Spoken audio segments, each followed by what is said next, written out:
Friends, कैसे हैं आप सभी लोग। आई होप आप सभी बहुत बढ़िया होंगे। मैं के आर सैनी के आर एजुकेशन पे आप सभी का स्वागत करता हूं। दोस्तों, अपनी जो डाउट क्लियर की सीरीज चल रही है, आज अपन उसमें आगे बढ़ते हुए फिर से मैंने आपके कुछ कॉमन डाउट्स यहाँ पे उठाए हैं, जिन पे अपन वन बाय वन डिटेल से चर्चा करेंगे।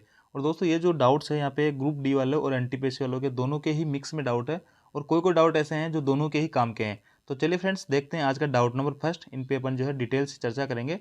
तो डाउट नंबर फर्स्ट है, ट्रांसफ़र के बाद में फिर से ट्रेनिंग करनी होगी क्या। अब सभी दोस्त जो है आपके यहाँ पे अपने होम स्टेट से तो सभी का सिलेक्शन हुआ नहीं है, तो बाहर से भी बहुत सारे कैंडिडेट ऐसे हैं जिनका बाहर अदर स्टेट से यहाँ पे सिलेक्शन हुआ है, और वो जो है ट्रांसफ़र लेके अपने होम स्टेट में आना चाह रहे हैं। अब वो सोच रहे हैं कि हम जो है जैसे कि स्टेशन मास्टर की ट्रेनिंग हम अभी 3 महीने की कर रहे हैं, और फिर से जब हम ट्रांसफ़र ले लेंगे तो हमें दोबारा से 3 महीने की ट्रेनिंग करनी होगी क्या, या फिर जो है हमें विदाउट ट्रेनिंग ही ज्वाइनिंग दे दी जाएगी। तो देखो, यहाँ पे दो केस होते हैं।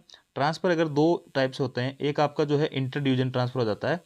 इंटर डिवीजन ट्रांसफ़र में ऐसा है कि आपका जोन जो है रेलवे बोर्ड एक ही रहेगा। जैसे कि यह है आपका अजमेर बोर्ड, इसमें दो डिवीज़न है, बीकानेर और जयपुर। मान लो आप जो है बीकानेर डिवीज़न से जयपुर डिवीज़न में आना चाह रहे हो, तो इस केस में आपकी ट्रेनिंग यहाँ पे नहीं होगी, क्योंकि आपका जो है रेलवे बोर्ड एक ही है, सारे रूल रेगुलेशन वही है जो आपने इनिशियल ट्रेनिंग में की थी। यहाँ पे रूल रेगुलेशन में कोई भी चेंज नहीं होगा। अब दूसरी केस आता है कि inter railway transfer. Inter railway transfer का मतलब हो गया कि मान लो आप चेन्नई बोर्ड के किसी डिवीज़न में आप कार्यरत हो, और आप अजमेर बोर्ड में अजमेर जोन में आना चाह रहे हो, किसी डिवीज़न में किसी भी टाइप का ट्रांसफ़र लेके, चाहे म्यूचुअल ट्रांसफ़र हो, चाहे ऑन रिक्वेस्ट ट्रांसफ़र हो, या कोई स्पेशल केस पर ट्रांसफ़र हो, या फिर जो है ऑन रिक्वेस्ट वगैरह ट्रांसफ़र हो, यानी 4 टाइप के यहाँ पे ट्रांसफ़र हो जाते हैं आपके। इनमें से किसी भी टाइप का ट्रांसफ़र लेके आप किसी अदर जोन से आप किसी दूसरे जोन में जा रहे हो, यानी जोन आप चेंज कर रहे हो, इस केस में आपकी ट्रेनिंग होगी। और इस केस में भी जो ट्रेनिंग होगी वो आपकी इनिशियल जो ट्रेनिंग होती है उतने दिनों की नहीं होती है। यहाँ पे रिफ्रेशर कोर्स होगा, आपको 15 से 20 दिन का वर्किंग डेज होता है। तो 15-20 दिन में आपको आपका, अब जैसे कि आप चेन्नई से अजमेर में आ रहे हो, तो आपको उदयपुर भेजा जाएगा, वहाँ 15-20 दिन आपकी ट्रेनिंग करवाई जाएगी, रिफ्रेशर करवाया जाएगा। देन आपको जो है फिर आपको ज्वाइनिंग दे दी जाएगी। यहाँ पे इनिशियल जो है 3 महीने की ट्रेनिंग आपके किसी भी केस में नहीं करवाई जाएगी, चाहे आपका इंटर रेलवे ट्रांसफ़र हो, चाहे आपका इंटर डिवीजन ट्रांसफ़र हो। तो सीधी सीधी कहने की बात यही है कि आपका जो है अगर इंटर रेलवे ट्रांसफ़र हो रहा है, आपका अगर रेलवे चेंज हो रहा है, तो आपका रिफ्रेशर कोर्स करवाया जाएगा। और आपका अगर इंटर डिवीजन ट्रांसफ़र हो रहा है, यानी एक ही जोन के किसी एक डिवीजन से दूसरे डिवीजन में अगर आप जा रहे हो, उस केस में आपका यहाँ पे दोबारा ट्रेनिंग नहीं होगी। जैसे कि मैं अपना खुद का एग्जाम्पल देता हूँ। मैं बीकानेर डिवीजन में था, स्पाउस बेस पे मेरा ट्रांसफ़र जयपुर डिवीजन में हुआ है। दोनों ही अजमेर बोर्ड के अंतर्गत आते हैं, तो इस केस में मेरे को दोबारा ट्रेनिंग करने की कोई आवश्यकता नहीं है। तो चलिए फ्रेंड्स, सबसे पहले अब देख लेते हैं अपन डाउट नंबर दूसरा। क्या रेलवे कर्मचारी के फैमिली के लोग फ्री में यात्रा कर सकते हैं क्या। तो देखो, यहाँ पे रेलवे कर्मचारी के लोग जो है फैमिली के जो लोग हैं, वो बिल्कुल भी फ्री में यात्रा नहीं कर सकते। पहली बात आप ये दिमाग क्लियर कर लीजिए। काफ़ी सारे रूमर है कि रेलवे में लग गया हूँ, तो अब जो है फैमिली वाले माता पिता सभी को जो है पे फ्री ट्रेवल करवाएगा रेलवे। ऐसा नहीं है। रेलवे जो है आप पे डिपेंडेंट जो होता है उसको, और आपकी जो फैमिली मेम्बर होते हैं उनको। अब डिपेंडेंट और फैमिली मेम्बर अपन किन किन को मानेंगे, इस पे मैंने पास रूल के ऊपर डिटेल से वीडियो बना रखा है कि आप पे आश्रित कौन कौन माने जाएंगे, आपकी फैमिली में कौन कौन आएंगे। वो जो है वीडियो का लिंक मैं आपको डिस्क्रिप्शन में दे दूंगा, वहाँ से जाके आप देख सकते हो कि आप पे डिपेंडेंट कौन कौन माने जाएंगे, फैमिली में आपके कौन कौन आएंगे। रेलवे जो है फादर और मदर को दोनों अगर जीवित है तो यहाँ पे डिपेंडेंट नहीं मानती है। इनको किसी भी रेलवे फैसिलिटीज़ का यहाँ पे लाभ नहीं मिलेगा। अगर फादर नहीं है तो मदर को आप पे डिपेंडेंट माना जाएगा। इसी प्रकार फैमिली में भी बहुत सारे रूल रेगुलेशन है, आप वो वीडियो जाके देख सकते हो। अब बात आती है कि फ्री में ट्रेवल कर सकते हैं क्या। दोस्तों, ये हमेशा फ्री में ट्रेवल नहीं कर सकते। आपकी सर्विस जब शुरू के 5 साल होते हैं, आपको एक फ्री पास होता है और 4 आपके पीटीओ मिलेंगे। पीटीओ में आपका 1/3 किराया लगेगा, और आपकी जो है अलग अलग श्रेणियों के, यानी आप ग्रुप डी में हो तो आपको पीटीओ अलग क्लास का मिलेगा, आप स्टेशन मास्टर हो तो आपको सेकंड एसी का पीटीओ मिलेगा, और पास भी आपको जो है सेकंड एसी का मिलेगा। तो आपको अलग अलग किस किस श्रेणी का यहाँ पे पास और पीटीओ मिलेंगे, वो आप जो है वीडियो देख सकते हो। पास पीटीओ वाला वहाँ पे डिटेल से सब कुछ समझाया हुआ है। अब बात करते हैं यहाँ पे फ्री में यात्रा कर सकते हैं कि नहीं कर सकते। तो अगर आपने फ्री में यात्रा करनी है तो आपको पास के ऊपर रिजर्वेशन करवाना है, और 5 साल तक, शुरू के 5 साल में आपको एक ही पास मिलेगा। इसका मतलब आप जो है एक ही बार यात्रा कर सकते हो फ्री पास पे। Kashmir to Kanyakumari all India कहीं भी आप जो है एक पास पे फ्री यात्रा कर सकते हो, विद फैमिली विद डिपेंडेंट। और पीटीओ पे अगर आपको यात्रा करनी है तो 4 पीटीओ मिलते हैं, इन पे आप 4 बार जर्नी कर सकते हो, लेकिन यहाँ पे 1/3 किराया लगेगा। इनके अलावा शुरू के 5 साल में आप बिल्कुल फ्री में यात्रा नहीं कर सकते हो, वो एक अपने ओब्लाइज वाली बात होती है कि व्यवहार वाली बात होती है कि रेलवे जो कुछ कहता नहीं है, जनरल वगैरह में ऐसे व्यवहार से आप जर्नी कर लेते हो, लेकिन वो जो है ऑथराइज नहीं होती है। ऑथराइज जर्नी जो होती है पास पीटीओ के ऊपर होती है। इनके अलावा आपको रेलवे कभी भी फ्री में यात्रा नहीं करवाएगा। 5 साल की सर्विस के बाद में आपको 3 फ्री पास मिलेंगे, यानी 3 बार कश्मीर टू कन्याकुमारी आप जा सकते हो। 4 पीटीओ मिलेंगे आपको, जिस पे 1/3 किराया आपका लगेगा। अगर आपको जिस क्लास का पास मिल रहा है, मान लो कि आपको जो है थर्ड एसी का पास मिल रहा है और आप जो है सेकंड एसी में यात्रा करना चाह रहे हो, तो इस केस में आपको थर्ड एसी और सेकंड एसी का डिफरेंस जो होता है वो आप जमा करा दो। और थर्ड एसी का तो पास आपको मिलता ही है और डिफरेंस आपने दे दिया रेलवे को, फिर आपको यहाँ पे सेकंड एसी में आप रिजर्वेशन करवा सकते हो, यानी अपर क्लास में भी आप जा सकते हो, जो श्रेणी आपको ऑथराइज हो उससे अपर क्लास में आप यात्रा कर सकते हो। तो इस प्रकार आपके फैमिली का कोई भी मेम्बर पास और पीटीओ के अलावा यहाँ पे फ्री में ट्रेवल नहीं कर सकता। अब देखते हैं डाउट नंबर 3 कि रेलवे की जॉब करते हुए ओपन यूनिवर्सिटी से आगे की पढ़ाई कर सकते हैं क्या। बिल्कुल दोस्तों, आप आगे की पढ़ाई कर सकते हो। बहुत सारे लोग यहाँ पे कर भी रहे हैं। जैसे कि किसी ने अगर बीए कर रखी है मान लो, और वो यहाँ पे एमए करना चाह रहा है किसी प्राइवेट यूनिवर्सिटी से या ओपन यूनिवर्सिटी से, तो वो यहाँ पे आराम से कर सकता है। रेलवे को कोई एतराज़ इसमें नहीं है। हाँ, ये है कि रेलवे की जॉब करते हुए आप रेगुलर नहीं पढ़ सकते, जैसे कि बीएड वगैरह या बहुत सारी चीज़ें, बहुत सारी पढ़ाई जो होती है आईटीआई वगैरह की, बीटेक वगैरह, ये रेगुलर होती है। तो इनको रेगुलर आप कोई भी पढ़ाई नहीं कर सकते हो। अगर आपको रेगुलर पढ़ाई करनी है तो फिर आपको जो है एक्सटेंशन लेना पड़ेगा, एजुकेशन लीव लेनी पड़ेगी, और वो जो है इतनी आसानी से मिलती नहीं है रेलवे में। बाकी आप जो है प्राइवेट यूनिवर्सिटी से या ओपन यूनिवर्सिटी से आगे की पढ़ाई कर सकते हो। इसके अलावा भी दोस्तों, अगर आप जो जैसे कि मान लो आगे किसी कम्पिटिटिव एग्जाम की तैयारी कर रहे हो, सीजीएल हो गई या आरएस हो गई या आईएएस हो गई, तो जब भी आप इनका फॉर्म डालो या आप ओपन यूनिवर्सिटी के लिए एग्ज़ाम दे रहे हो या फॉर्म डाल रहे हो, तो आप जो है रेलवे को एक बार इन्फॉर्म जरूर कर दें। इससे होगा क्या कि जब आपका एग्ज़ाम होगा तो रेलवे आपको जो है यहाँ पे रिलीव करने से रोकेगा नहीं, यानी एग्ज़ाम देने से नहीं रोकेगा, वो आपको आसानी से छुट्टी दे देगा एग्ज़ाम देने के लिए। अगर आपने रेलवे को इन्फॉर्म नहीं किया तो आपको यहाँ पे छुट्टी मिल भी सकती है और नहीं भी मिल सकती, इस चीज़ का ध्यान रखिए। और किसी भी टाइप का आप एग्ज़ाम दो, आगे किसी भी टाइप का एग्ज़ाम दो, किसी भी टाइप की पढ़ाई करो, आप रेलवे को ज़रूर इन्फॉर्म कर दो। और जैसे कि एसएससी, मान लो सपोज दैट आपने एसएससी का फॉर्म डाला और आपने रेलवे को इन्फॉर्म नहीं किया, तो बाद में जो है अगर आप सीजीएल में सिलेक्शन हो जाता है आपका और रेलवे छोड़ना चाहते हो, उस केस में रेलवे आपको प्रॉब्लम क्रिएट कर देगा कि एनओसी नहीं देगा, क्योंकि वो कहेगा कि हमें आपने आपने इन्फॉर्म नहीं किया। इसलिए आप किसी भी टाइप की पढ़ाई करो, रेलवे को इन्फॉर्म जरूर कर दो और रिटर्न में करो। 2 कॉपी भेजो, एक पे आप रिसीव लेके अपने पास रखो। इसके बाद में बात करते हैं डाउट नंबर 4 की, कि ग्रुप डी की ज्वाइनिंग के बाद में जीडीसी की वैकेंसी कब आएगी। अब ये जो है बहुत सारे ग्रुप डी वाले बच्चों ने कमेंट कर रखे हैं कि सर जीडीसी की वैकेंसी कब आएगी। तो देखो भाई, यहाँ पे जीडीसी की वैकेंसी टाइम टाइम पे आती रहती है, हर 1-2 साल में जीडीसी की वैकेंसी यहाँ पे आती रहती है और बहुत बड़ी संख्या में मात्रा में यहाँ पे वैकेंसी आती है।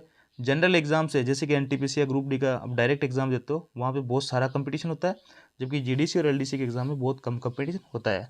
ये वैकेंसी जो है बहुत जल्दी आने वाली है। मैंने अभी ग्रुप में, टेलीग्राम ग्रुप में जो है एक लेटर भेजा था, वहाँ आप जाके देख सकते हो कि एनडब्ल्यूआर हेडक्वार्टर ने जो है यहाँ पे उसके जो डिवीज़न है उनसे रिपोर्ट मांगी है कि किस डिवीज़न में कितनी कितनी वैकेंसीज खाली है, क्योंकि वो जो है जीडीसी की वैकेंसी बहुत जल्दी निकालने वाले हैं।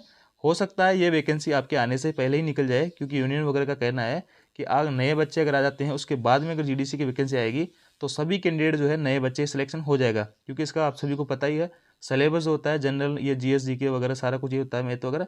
तो पुराने वालों की ये चीज़ें भूल जाते हैं, तो उनको पहले सिलेक्शन लेने के लिए, उनको फ़ायदा देने के लिए ये वैकेंसी हो सकता है आपके आने से पहले ही कंप्लीट करा दी जाए। लेकिन इसके बाद भी वैकेंसी आती रहती है और आप जो है टेंशन बिल्कुल ना करें, आप पढ़ाई करते रहिए। इसके बाद में बात करते हैं दोस्तों डाउट नंबर 5 की। ग्रुप डी में B1 मेडिकल स्टैंडर्ड मिला है, इन फ्यूचर एसएम और टीएम के लिए अप्लाई कर सकता हूँ क्या।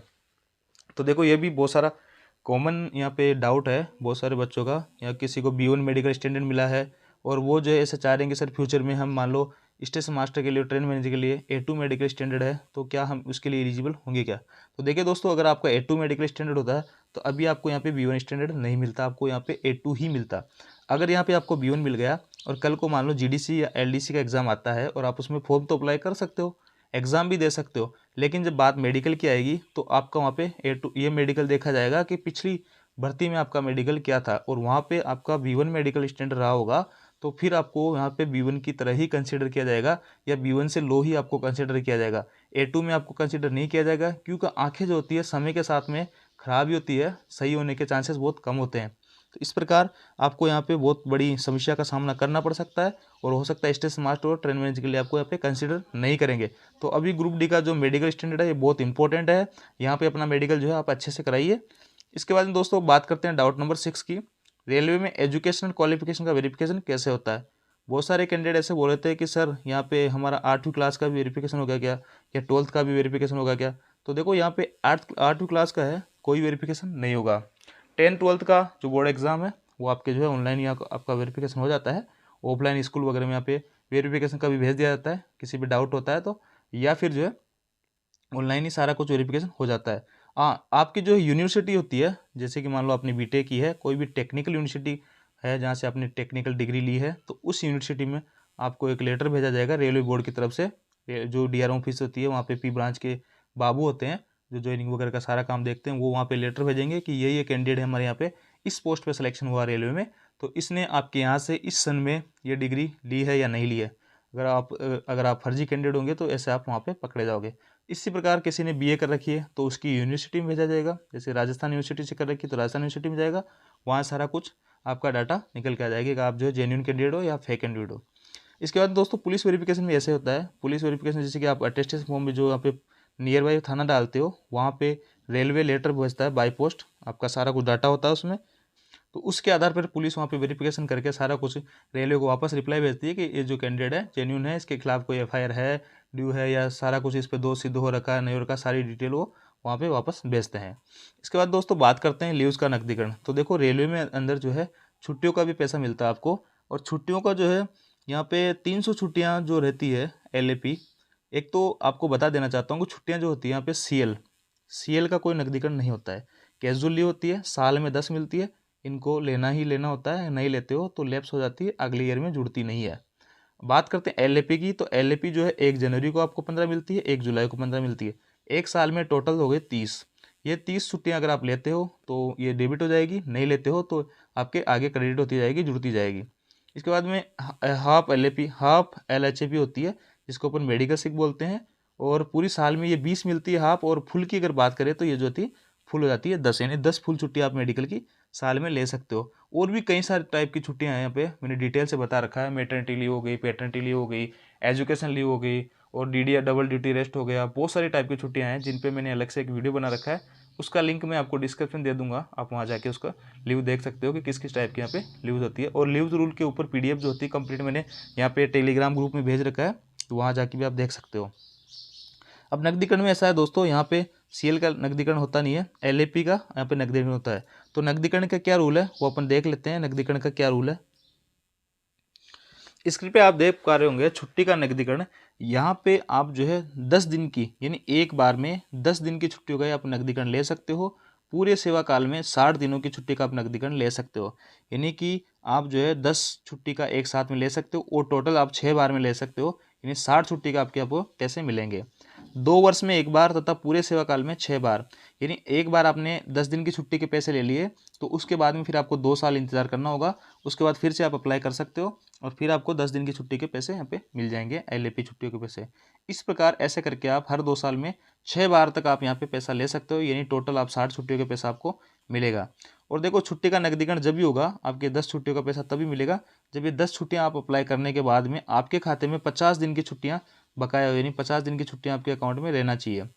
और छुट्टी के नकदीकरण के लिए आपको या तो एक पास या पीटीओ की आपको कॉपी लगानी पड़ेगी, और कम से कम एक दिन की सीएल या एलएपी छुट्टी की स्वीकृति भी इसमें जोड़ना होगा। ऐसा यूँ है कि दोस्तों आप जो है आपको नकदीकरण पैसों की इसलिए आवश्यकता पड़ रही है छुट्टियों के पैसों की, कि आप जो है कहीं घूमने जा रहे हो, किसी काम से जा रहे हो, इसलिए आपको एक दिन की सीएल या एक दिन की छुट्टी स्वीकृत करा के आप उस छुट्टी को लो या मत लो, एक बार स्वीकृति करा के उसकी कॉपी जो है आपके इस एप्लीकेशन के साथ में डीआर ऑफिस में भेजनी पड़ती है, और एक पास या पीटीओ की कॉपी भी आपको भेजनी पड़ती है। आप रिजर्वेशन कराओ मत कराओ, लेकिन पास और पीटीओ की कॉपी और यहाँ पे छुट्टी की कॉपी आपको भेजनी पड़ती है। इसके बाद में छुट्टी का नकदीकरण का जो है हिसाब किताब ऐसे होता है, ये आपके लगभग वही होती है 10 दिन की सैलरी के बराबर आपको पैसे यहाँ पे मिल जाते हैं, यानी 10 दिन के आप नकदीकरण जब करवाते हो तो उस दिन आपकी सैलरी जो है 40 दिन की आती है। तो इस प्रकार पूरे सेवा काल में आप 60 दिन की छुट्टी का ही पैसा यहाँ पे ले सकते हो। हाँ, रिटायरमेंट में जो है आपके 300 छुट्टियों के पैसा मिलेगा आपको, यानी ये 300 छुट्टियाँ ऐड हो जाएगी एलएपी, और 300 के ऊपर जो छुट्टियाँ होती है वो लैप्स होती जाती है, उनका ना पैसा मिलता है और ना वो आपको छुट्टियाँ मिलती है अगर आप नहीं ले पाते हो 1 साल के अंदर अंदर। सपोज दैट मान लो कि मेरी इस साल जो है 300 LAP छुट्टियाँ इकट्ठी हो गई है। अब 300 के बाद में जो भी छुट्टियाँ आएगी हर साल मेरे को 30 मिलती जाएगी। अगर मैं हर साल ये 30 ले लेता हूँ तो ठीक है, नहीं ये जो है हर साल लैप्स होती जाएगी। मान लो मैंने 15 ही ली और 15 मेरी छूट गई है, तो ये जो है यहाँ पे लैप्स हो जाएगी, आगे ऐड नहीं होगी। 300 छुट्टी तक ही आपकी यहाँ पे ऐड होगी और रिटायरमेंट पे जो है 300 छुट्टियों के पैसे आपको मिलेंगे उस रेट से, जिस रेट पर जिस बेसिक पे आप रिटायरमेंट होते हो उस बेसिक के हिसाब से 300 छुट्टियों का पैसा आपको वहाँ पे मिलेगा। तो इस प्रकार दोस्तों आई होप ये जो वीडियो है आप लोगों के लिए काफ़ी हेल्पफुल रहा होगा। अगर वीडियो आपको अच्छा लगा हो तो चैनल को लाइक शेयर एंड सब्सक्राइब करें, दोस्तों के साथ जरूर शेयर करें और हमारा टेलीग्राम ग्रुप जरूर ज्वाइन कर लें। Thank you.